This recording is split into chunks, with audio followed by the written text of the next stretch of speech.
Assalamualaikum warahmatullahi wabarakatuh. Hai teman-teman semua, kembali lagi dengan saya Inka Sana Putri dengan NIM 7211419021. Nah, kalau yang materi sebelumnya kita membahas tentang bab 1, ada konsep dasar sistem informasi. Nah, di bab 2 ini kita akan mempelajari tentang sistem informasi untuk keunggulan kompetitif. Nah, di penjelasan pertama, saya akan menjelaskan tentang model sistem umum perusahaan. Nah, tetapi sebelum saya menjelaskan gambar di bawah ini, kita akan menuju ke slide berikutnya. Jadi, di slide berikutnya ini ada model sistem umum perusahaan. Jadi, ada yang namanya aliran sumber daya fisik. Nah, aliran sumber daya fisik ini terdiri dari apa sih? Meliputi apa sih? Gitu kan. Nah, jadi, aliran sumber daya fisik itu meliputi yang namanya pegawai, terus ada yang namanya bahan baku, mesin, dan juga uang.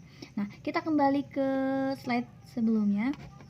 Jadi, untuk sumber daya fisik itu berada di bagian bawah. Ini ya, di bagian bawah slide ini namanya sumber daya fisik. Nah, di sumber daya fisik ini ada sumber daya input, terus proses transformasi dan sumber daya output. Nah, kita contohkan di sini bahan baku. Nah, jadi contohnya seperti bahan baku, kita membeli bahan baku dari pemasok. Nah, itu masuk ke dalam sumber daya input.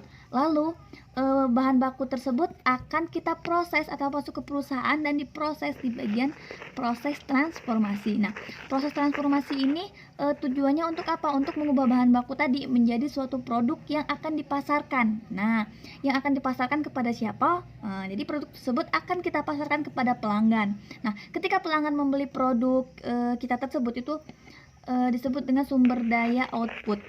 Jadi produk tersebut keluar dari perusahaan dan dibeli oleh si pelanggan tersebut. Nah, kita masuk ke penjelasan berikutnya, ada aliran sumber daya virtual. Nah, aliran sumber daya virtual itu jika di bagian itu ada di atasnya. Ini dia aliran sumber daya virtual. Nah, jadi di aliran sumber daya virtual itu ada yang namanya data, terus informasi, terus ada informasi dalam bentuk keputusan. Nah, di sini bisa kita lihat ada aliran dua arah, panah yang menunjukkan ke arah kanan dan juga ke arah kiri. Nah, itu maksudnya apa? Jadi di sini data dan informasi itu akan menghubungkan antara si perusahaan dan juga lingkungannya. Nah, yang selanjutnya ada yang namanya mekanisme pengendalian perusahaan. Nah, jadi di dalam mekanisme pengendalian perusahaan ini untuk mencapai operasional perusahaan ada beberapa unsur yang harus dipenuhi. Apa aja unsur tersebut? Yang pertama ada standar kinerja perusahaan. Nah, jadi standar kinerja perusahaan ini sangat penting untuk mendukung sebuah perusahaan mencapai tujuannya gitu. Jadi apabila standar kinerjanya terpenuhi, maka tujuan perusahaan itu akan akan dengan cepat untuk memenuhi tujuan perusahaan tadi. Jadi tujuan perusahaan itu akan dengan cepat terlaksanakan gitu. Nah, yang selanjutnya ada manajemen perusahaan, lalu ada yang terakhir itu pemroses informasi dari data diubah menjadi informasi. Nah, yang selanjutnya di sini ada lingkaran umpan balik. Nah, lingkaran umpan balik. Jadi lingkaran umpan balik ini terdiri dari sumber daya virtual. Kita kembali ke bagan. Jadi di lingkaran umpan balik itu ada yang namanya data, informasi dan informasi keputusan itu di dalam sumber daya virtual tadi ya. Nah, jadi di lingkaran umpan balik ini data dan informasi, di sini data, ini data itu akan diproses sehingga jadilah informasi. Nah, yang mana informasi ini akan digunakan oleh pihak manajemen. Nah, pihak manajemen dalam mengambil keputusan. Nah, dalam mengambil keputusan ini pihak manajemen didukung oleh standar kinerja perusahaannya. Nah, yang selanjutnya ini ada perusahaan di dalam lingkungannya.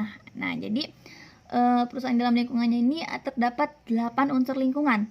Apa saja 8 unsur lingkungan itu? Ada yang namanya pemasok, terus ada yang namanya pelanggan, terus ada yang namanya serikat kerja, komunitas keuangan, terus para pemegang saham, terus ada yang namanya pesaing, terus pemerintah, terus yang terakhir komunitas global. Nah, kita akan bahas satu persatu di sini.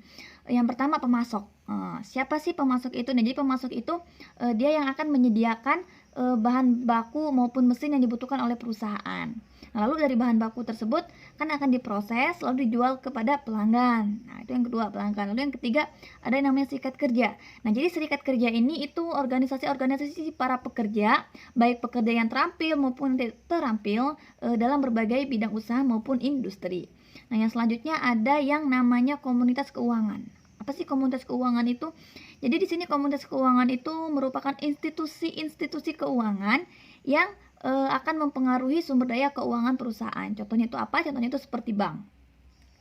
Selanjutnya ada yang namanya pemegang saham. Nah, pemegang saham itu ialah orang yang menginvestasikan uangnya di dalam perusahaan. Dan sesungguhnya pemegang saham itu adalah pemilik dari si perusahaan tersebut. Nah, selanjutnya ada pesaing. Pesaing itu para perusahaan yang berada di pasar yang sama dan bersaing dengan perusahaan kita. Nah, selanjutnya di sini ada pemerintah. Jadi pemerintah itu di sini akan memberikan yang namanya batasan. Batasan itu dapat berupa peraturan maupun perundang-undangan yang selain memberi batasan juga pemerintah akan memberi bantuan dalam bentuk pembelian maupun dana dan juga informasi.